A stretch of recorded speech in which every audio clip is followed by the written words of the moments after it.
Hello guys இன்னைக்கு நம்ம hello guys இன்னைக்கு நம்ம வீடியோவில் என்ன பார்க்க போகிறோம் அப்படின்னா ஃப்ரெஷ் க்ரீம் யூஸ் பண்ணி ஒரு ரெசிபி தான் பார்க்க போகிறோம். இந்த ரெசிபி பார்க்கணும் அப்படின்னா சேனலை சப்ஸ்கிரைப் பண்ணிடுங்க, லைக் பண்ணிடுங்க, ஷேர் பண்ணிடுங்க.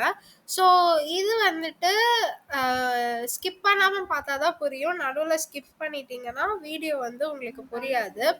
ஸோ இப்போ நான் வந்து ஒரு வெசலில் வாட்ரு வந்து 1 டம்ளர், இப்போ நான் காட்டுற டம்ளர் அளவுக்கு பாயில் பண்ணியிருக்கேன்.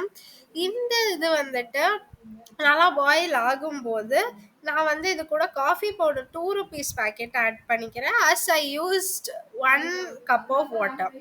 இது கூட வந்துட்டு பாயில் ஆகும்போதே சுகர் ஆட் பண்ணிக்கிற தேவையான அளவு. உங்களுக்கு சுகர் தேவையான அளவு உங்களோட விருப்பத்துக்கு ஏற்ற மாதிரி ஆட் பண்ணிக்கோங்க. ஸோ இப்போ இந்த சுகர் ஆட் பண்ண பிறகு அது நல்லா பாயில் ஆகட்டும். கொஞ்சம் ஒரு 2 minutes ஆன உடனே அது வந்து நல்லா பொங்கி வர ஆரம்பிச்சிரும்.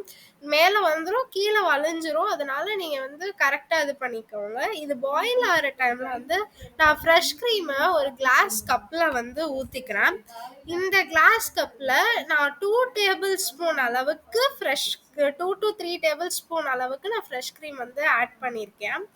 ஸோ இந்த ஃப்ரெஷ் க்ரீமை வந்து இந்த ஃப்ரெஷ் க்ரீம் கூட வந்துட்டு நான் இந்த சுட வச்ச பாயில் ஆன தண்ணியை வந்து நான் ஊற்ற போகிறேன். ஸோ இதில் வந்து ஊற்றும் போது இப்போ தெரியுதா அது எவ்வளோ நுரைச்சி வந்திருக்குன்ட்டு. ஸோ இதை வந்து இது கூட ஆட் பண்ணுறேன். இது வந்து கொஞ்சம் கொஞ்சமாக ஆட் பண்ணிக்கோங்க. நான் இந்த கிளாஸுக்கு வந்து ஒரு 95%லேருந்து 85%ன்னு வச்சுக்கோங்களேன், அவ்வளோ அந்த வாட்டர் வந்து ஆட் பண்ணியிருக்கேன். மிச்சத்துக்கு வேணும்னா நம்ம க்ரீமி கன்சிஸ்டன்சி பார்த்து நம்ம ஃப்ரெஷ் க்ரீம் ஆட் பண்ணணும். ஸோ வந்து இவ்வளோ ஆட் பண்ணியிருக்கேன் நான் வாட்ரு. மிச்சம் எவ்வளோ கேப் இருக்குது பாருங்கள். இதை வந்து நல்லா பீட் பண்ணி எடுத்துக்கலாம். இது ஸ்பூன் வச்சு தான் பண்ணணும்னு இல்லை, இதை நீங்கள் ஒரு விஸ்கு வச்சு நல்லா பீட் பண்ணி எடுத்துக்கோங்க. பீட்டர் இருந்துச்சுன்னா அதை வச்சும் இது பண்ணிக்கலாம். நீங்கள் நல்லா அதை வந்து எவ்வளோக்கு எவ்வளோ விஸ்கோ இல்லை பீட்டரோ வச்சு பீட் பண்ணுறீங்களோ அந்த அளவுக்கு அது வந்து க்ரீமியாக மாறும். இப்போ நான் இதில் விஸ்க் யூஸ் பண்ணி நல்லா பீட் பண்ணி அது எவ்வளோ நுரைச்சிருக்கு பாருங்கள். அவ்வளோ வந்து க்ரீமி கன்சிஸ்டன்சிக்கு நான் ஆக்கியிருக்கேன்.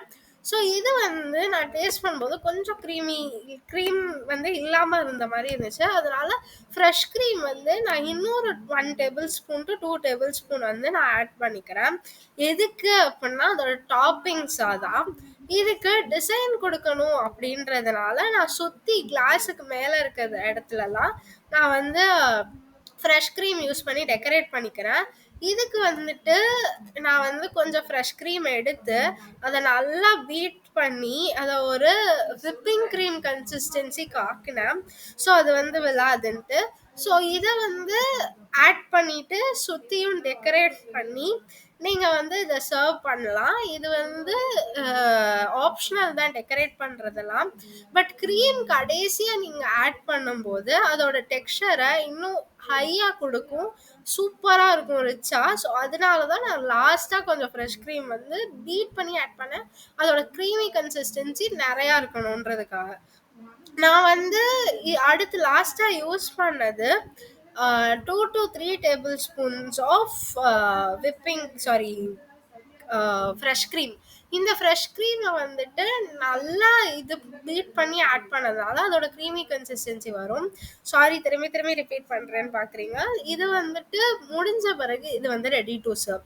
இது கூட நான் வந்து ஃபோட்டோஸும் அட்டாச் பண்ணுறேன். So it will be easy for you to get the output. So இது வந்துட்டு ட்ரை பண்ணி பாருங்கள், கமெண்ட் பண்ணுங்கள் எப்படி இருந்துச்சு அப்படின்ட்டு. டாட்டா பாய், அடுத்த வீடியோவில் பார்ப்போம்.